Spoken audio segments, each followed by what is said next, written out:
Assalamualaikum warahmatullahi wabarakatuh. Selamat berjumpa kembali pada pembelajaran online statistika, di mana pada minggu ini kita akan membahas tentang pengujian hipotesis komparatif double mean yang independen dan non-parametrik. Double mean berarti ada dua rata-rata yang diuji beda.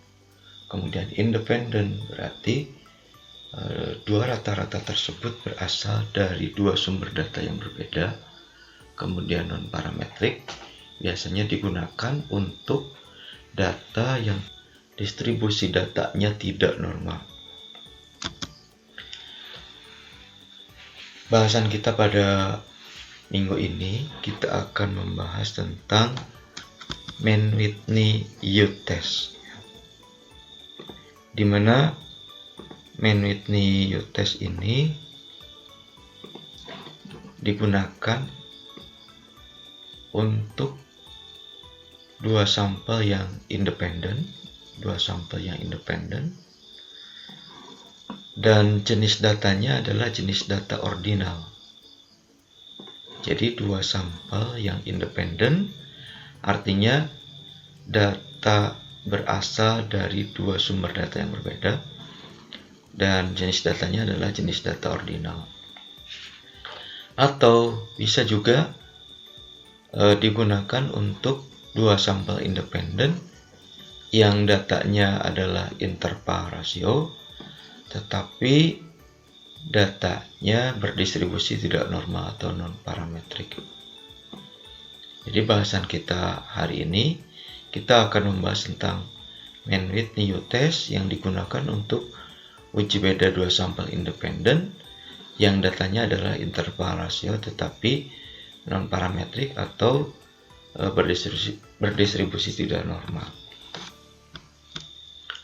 Nah, ini sekedar mengingatkan saja bahwa dua sampel itu ada yang berpasangan jika berasal dari sumber data yang sama, seperti pretest sama posttest. Atau dua sampel itu ada yang independen jika berasal dari dua sumber data yang berbeda, sumber data 1 dan sumber data 2. Kemudian data 1 dan data 2 ini adalah dua sampel yang akan dibandingkan. Baik, kita mulai saja dengan pengujian hipotesis komparatif double mean independen non-parametrik. Nah, untuk menguji hipotesis komparatif double mean independen non-parametrik digunakan Mann-Whitney test. Nah, Mann-Whitney test ini digunakan untuk menguji hipotesis dua sampel independen. Tadi sudah dijelaskan ya, bila datanya berbentuk ordinal atau bentuk interval rasio, tetapi datanya tidak berdistribusi normal atau berdistribusi tidak normal. Bagaimana cara menguji hipotesisnya? Di sini ada langkah-langkah bagaimana menguji hipotesis dengan menggunakan Mann-Whitney test. Yang pertama, beri nama dua grup sampel dengan X dan Y dengan ketentuan X adalah grup dengan jumlah yang sampelnya lebih sedikit, sedangkan Y adalah grup dengan jumlah sampel yang lebih banyak. Karena di sini kan kita akan membandingkan dua sampel dari sumber data yang berbeda.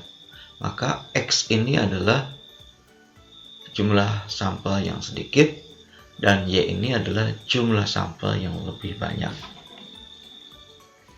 Setelah itu kemudian urutkan data dari kedua grup. Jadi data dua grup itu digabungkan, kemudian diurutkan. Setelah diurutkan, kemudian beri rankingnya. Nah, selanjutnya adalah cari jumlah ranking pada sampel X, yaitu Rx, dan jumlah ranking pada sampel Y atau Ry, serta masukkan dalam rumus Mann-Whitney U. Setelah itu kemudian bandingkan nilai U hitung terkecil dengan U tabel. dengan ketentuan jika U hitung lebih besar dari U tabel, maka H0 diterima dan HA ditolak. Berarti jika sebaliknya, jika U hitung lebih kecil dari U tabel, maka H0 ditolak dan HA diterima. Rumus yang digunakan di sini ada dua. Nah, jika sampelnya sedikit, maka gunakan rumus berikut ya. Ux sama dengan Nx dikali Ny ditambah Nx kali Nx plus 1 dibagi 2 dikurangi Rx. Begitupun yang Uy. Jika sampelnya banyak, maka digunakan rumus sebagai berikut. Ini adalah transformasi rumus Z dengan menggunakan nilai-nilai yang ada di dalam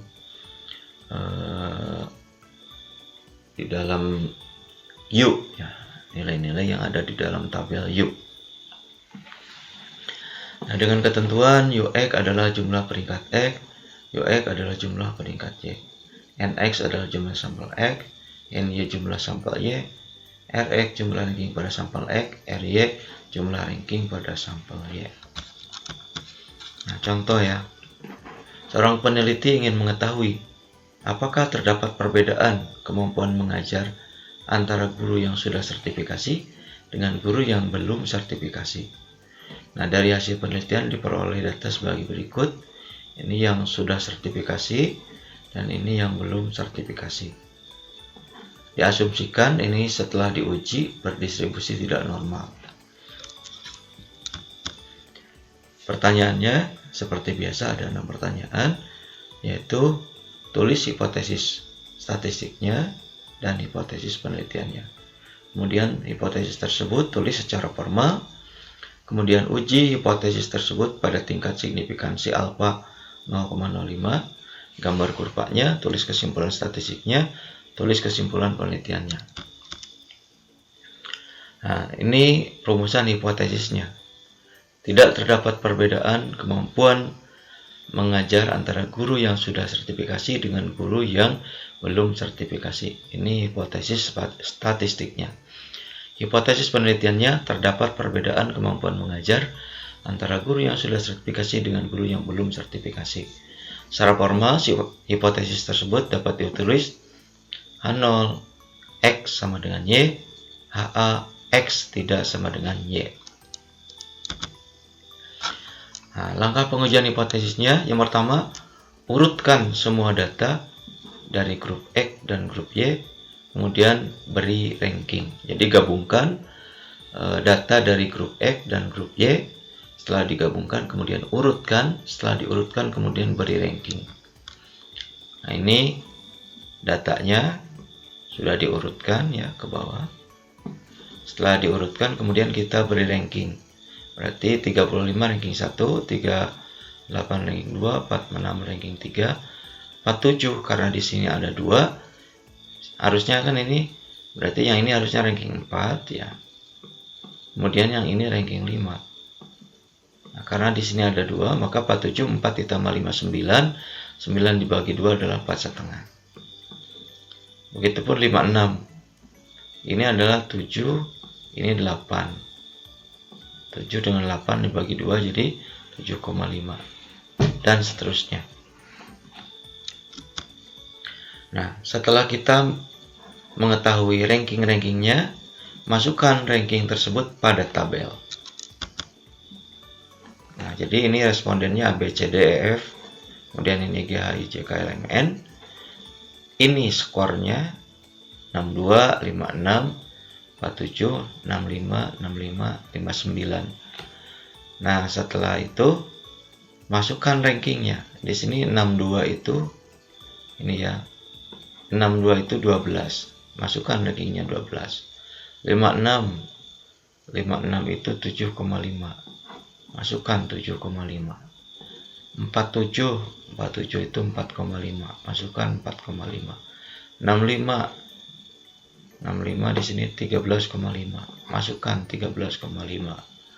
Kemudian 59 itu nilainya 10, masukkan 10. Begitupun yang grup Y.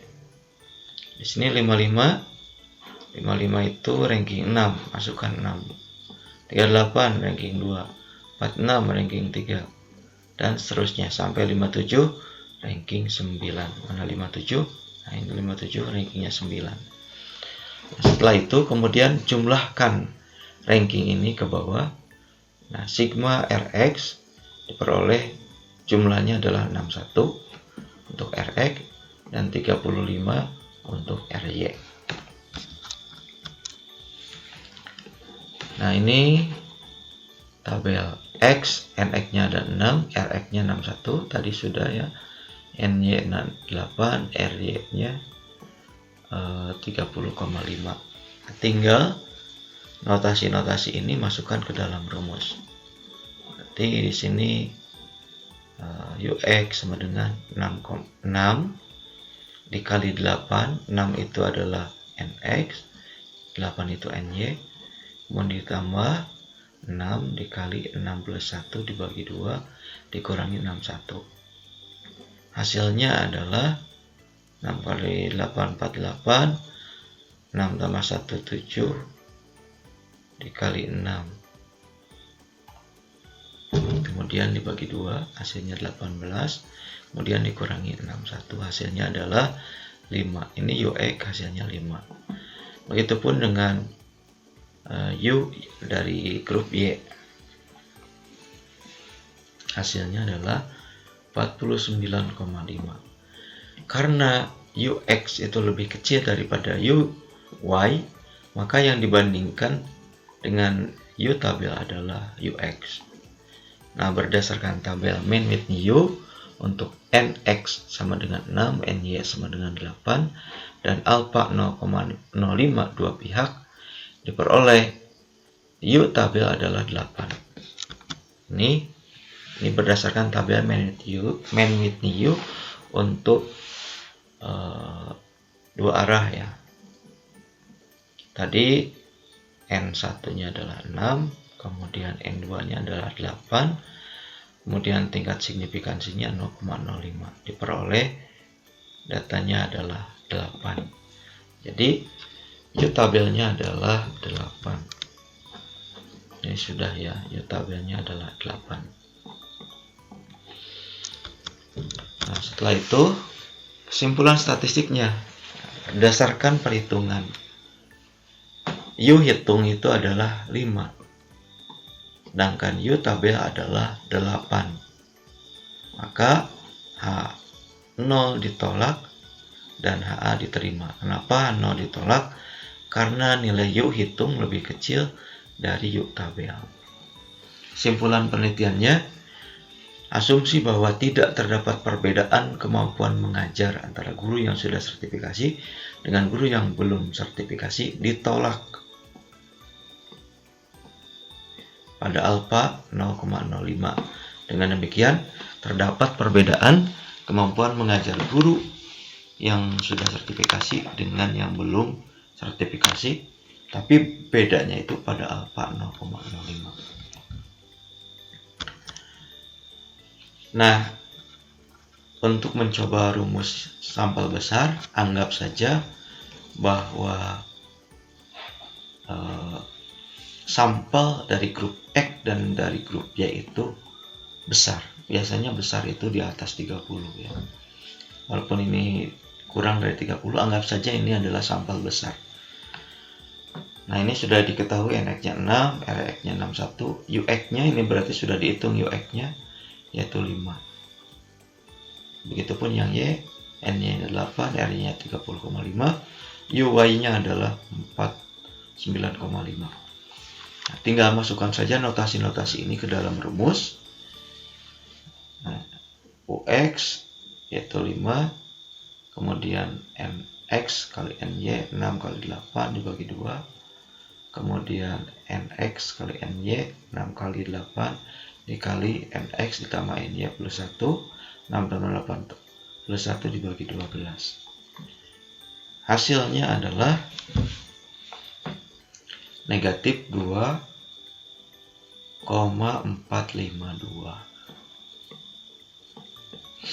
Nah, setelah diketahui Z hitungnya, Selanjutnya kita menentukan Z tabel atau Z kritis.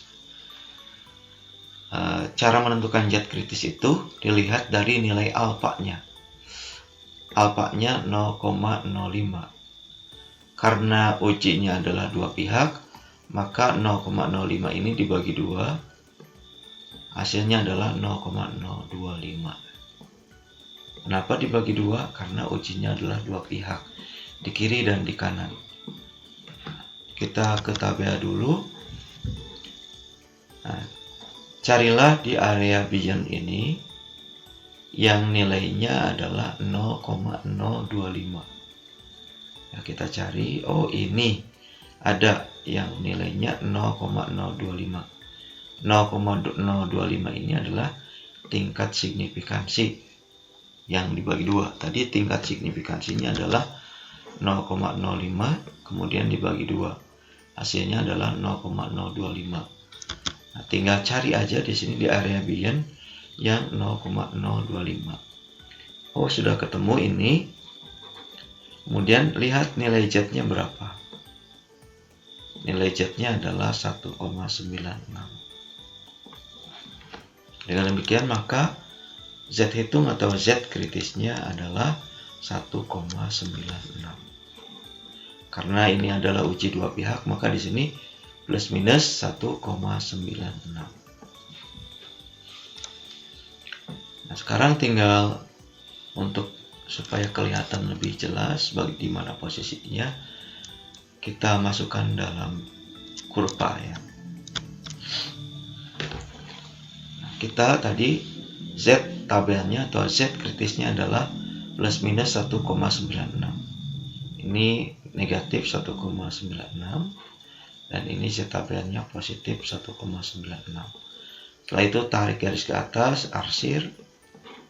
Tarik garis ke atas, kemudian arsir. Daerah yang diarsir ini adalah daerah penolakan H0. Begitupun yang ada di sebelah kanan ini adalah daerah penolakan H0. Dan yang tidak diarsir ini adalah daerah penerimaan H0. Kemudian kita tentukan posisi Z hitung. Z hitung itu tadi 2,452. Negatif 2,452. Berarti posisinya ada di sebelah kiri Z tabel ini. Karena ini kan 1,96, sementara ini negatif 2,452, berarti dia lebih ke kiri. Nah, karena posisinya berada pada daerah penolakan H0, maka H0 ditolak dan HA diterima. Simpulan statistiknya berdasarkan perhitungan, Z hitungnya negatif 2,452, lebih kecil daripada Z tabel, yaitu plus minus 1,96. Maka H0 ditolak dan HA diterima.